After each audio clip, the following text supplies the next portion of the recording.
Page 116, Joshua fought the Battle of Jericho. Very famous spiritual. At the top of the page, they're introducing you to a new symbol or marking for piano, music, not just piano, it's music. It's SFZ, Italian sforzando, and it is like the strongest accent there is. It's just a really strong accent. Now sometimes you'll just see an SF or an FZ or whatever. It could be sforzando, it could be forzato, whatever. So far the only accent we've had was the sideways arrow. That just takes up a notch. Well, this takes it up like a couple more notches, way up. This is strong here. It's a musical bang, and that's a challenge because on piano we want it to be musical, not just a bang. Now when we look at this Joshua thingy, we look at and there's notes everywhere and 8 notes going crazy, and you got sharps and stuff going on, and think, whoa, well, this is one of the reasons that we use a plan of attack to learn a piece of music. We break it down and we take it in bits and pieces and we examine all the little things going on and we kind of put them together. A student asked me a while back, could you just give us an approach of how to learn a song, a strategy, how do we go about it? And I said, sure, it's in most all my videos. It's the strategy I use. And you can use your own strategy, you can change it. The point is you need a strategy or some sort of plan or process to learn a piece of music. Now if the music is easy enough, you can do multiple steps all at the same time. But when it gets challenging, you have to break it down, you do it like a step or two at a time. In these videos, I do it a step at a time. So let's go through that and see what we end up with. I look it over, I like to have an idea about how long it is. It's 2 pages long. Okay, it's fine. It could have repeat signs and other things in it to make it longer, but the point is, how much music do I need to deal with? It's 2 pages worth. The clef signs are treble and bass. I always check them. It's just a habit because you never know for sure. The key signature here is 1 flat. That's either in the key of F major or D minor because those are the keys with 1 flat. If we look at the end, last measure, you're here. That's a D major chord. Figure we're in the key of D major, but as far as the scales and arpeggios go, do both F major and D minor. The scales, by now you should know the scales for these. You should probably be doing them 2 octaves. If you don't know the scale, 1 octave, just learn the scale. The arpeggio, you can stick with 1 octave for a while until you get comfortable with that fingering because the notes are further apart. And it's the tremolo exercise that'll help you the most on that. Then I take it 1 hand at a time. I want to make sure I have the rhythm and the fingering and everything worked out. Because the fingering in the book may or may not work. We have to check. Here, it's right hand. And we're just going to cross over for 1 note. Because we want to stay in this position pretty much for the rest of the line. So we're just for 1 note. 1 and 2 and 1 and 2 and. There's 2nd measure. 2nd beat is an F, 8th note, and then the and. 2 and. So it's 1 and 2 and 3 and 4 and. Then for measure 3, then what you hear, you got to come up here. If you don't fit up here, then you got to do that. The rhythm's the same as the 2nd measure, but how you finger this is up to you and the size of your hands. The fingering in the book is fine if you want to use it. 1 and 2. Now watch out on measure 4 because the bottom note changed. So it changed to a C sharp. Now if you don't want to do that, just reach down. It's fine. You do it again. Okay. Measure 8. You're here. And then during the rest, come up. We're just up here. I trust you can read the notes and the rhythm's okay, and you know the names of the notes and the music and all that. You're doing fine. If not, you need to go back, maybe start this book again, maybe even review book 1 again. But in measure 10, we're here. During the rest, we're going to come back down here. And in measure 12, you can figure that 1-5 or 2-5, either one, and then just lift up and move. You're going to lift up for the phrase anyway when we get there, so here we're just going to lift. 14, lift up during the rest, come down. Now, measure 16, look out. The 8th rest comes on beat 2. 1 and 2 and. Comes on the and of 2. 1 and 2 and. See, 1 and 2, 3 and 4 and 1 and 2 and. And then you do it again. Now the last measure at the bottom, I don't recommend moving up. You get this sort of thing a lot. But if you take all the notes in that measure together, that's it. That's fingering for the arpeggio if you're doing the arpeggio. So just finger it here and then reach up. It's 2, 3, 5. That's fine. Now because it's sforzando, you may want to use thumb, but I find this is fine. You decide, whichever. Either fingering works. I just don't like moving my hand when I don't have to. Left hand, let's see what it's doing. You're here, D minor chord, and then 1 and 2 and. Well, you're going to play with the right hand when it does that. And then measure 3, 1 and 2 and 3 and 4 and 1 and 2 and 3 and.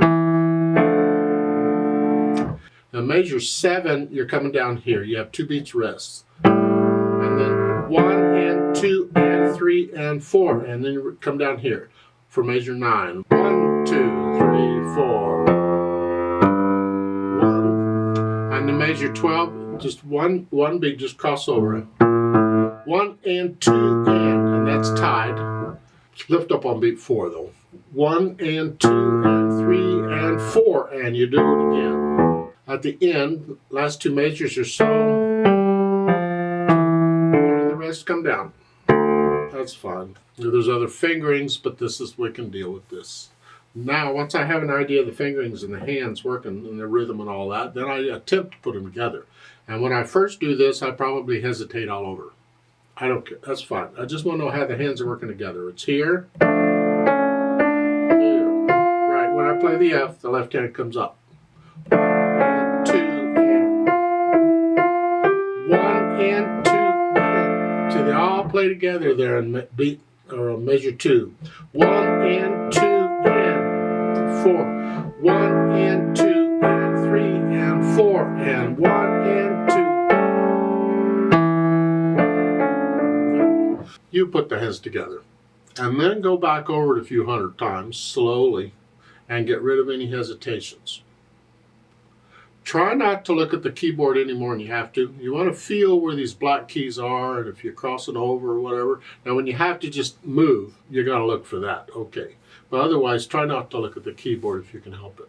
Then once you can play it with no hesitations, then we think about the articulation.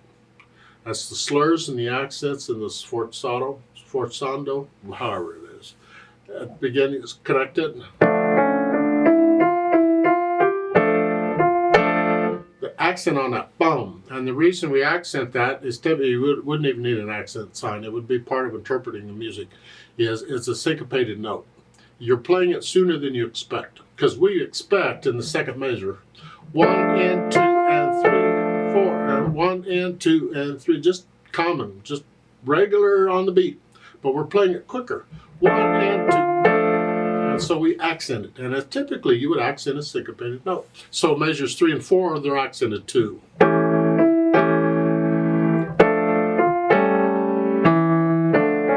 Now, going from measure 4 to 5, you're going to connect this, but this lift up. So it's a phrase. It's like taking a breath. I'm lifting up here, but connecting that.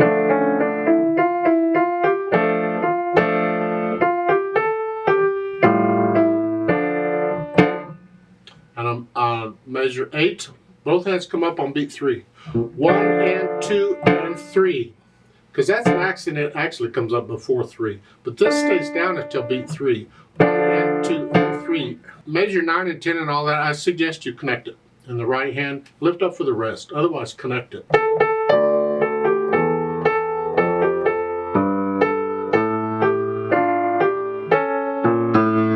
Measure 12, accent. Yeah. Now measure 12 in the right hand, that's a phrase. You're going to lift up. You gotta move. So you just like taking a new phrase. Now at the end, the last measure, that's where you get this forzando. That loud, let the wrist claps, don't pound on it. Let the wrist claps a little bit. You're just pushing down with a lot of weight very quickly, is all. Just boom, there it is, okay. Once I have the articulation in, then I think about the dynamics. The dynamics apply to the melody. In this case, it's the right hand. MF at the beginning is mezzo forte, moderately loud. You'll have to decide what that is. That makes the accented note a loud note. Just take it up. This left hand needs to be soft.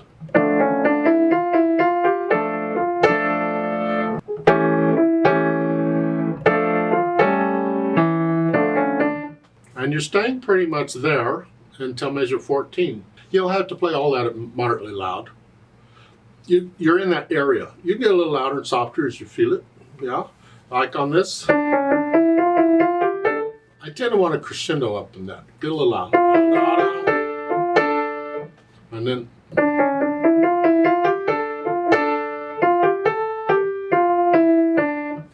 If you feel it, put it in. Then measure 14 going into measure 15. Now you're loud. In the right hand, the left hand's in the background. And then back down to what you were. And at the end, measure 23, again, the pickup to measure 23, the eighth notes, you're loud there. And they give you accents, isn't that delightful? At the end, see the accents?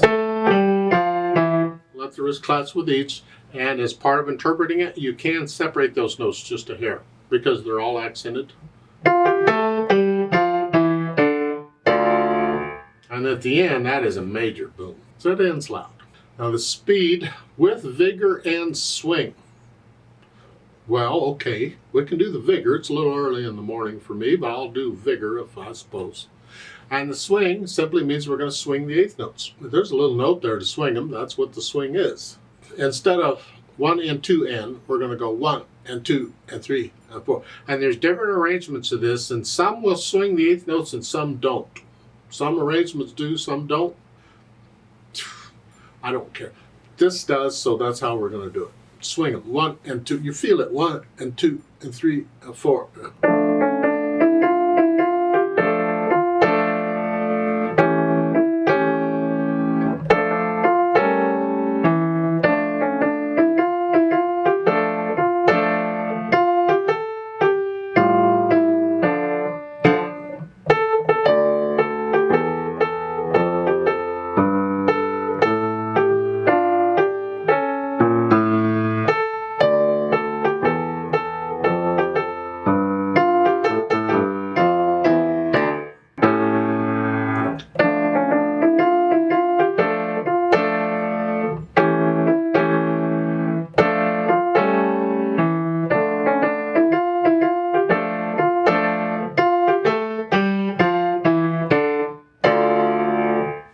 Two indications of pedal there, one on measure 16 and one at the end.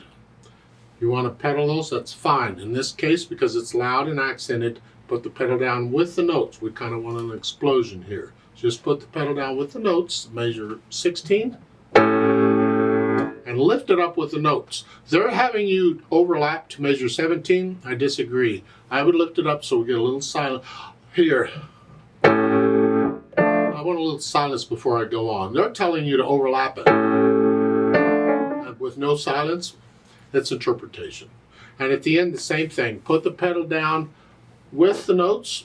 If you're fast enough, you can put the pedal down in the eighth rest. So the pedal's already down before you play the notes. It tends to give a little more explosion. You have to be careful or you'll catch that note. You put it down too soon, and then you don't get the rest. We want the rest. Wait until you hear silence, and then right before you play that, push the pedal down, and then the notes. I'm not going to show pedal if that's all they're doing. You can do that. You don't even need pedal. You can do it without if you'd rather. Let's play this together slowly and check the notes and the rhythms. I'm not going to do the louds and softs. I'm going to play it all about the same. I'll do the accents if I can. I'm going to swing the rhythm. but I'll give us 4 counts. We're going to go really slow, well, slow for me anyway. 1 and 2 and ready and go and 1 and 2 and 3 and 4 and 1 and 2 and 3 and 4 and 1 and 2.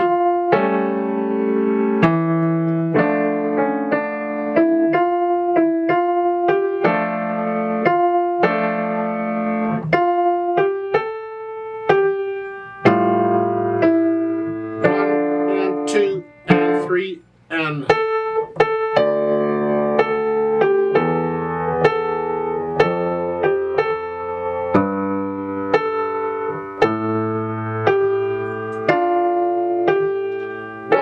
and 2.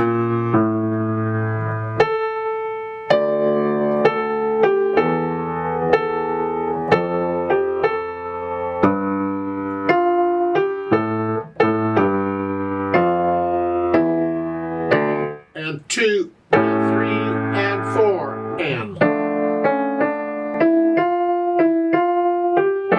and 2 and 3 and 4 and 1 and 2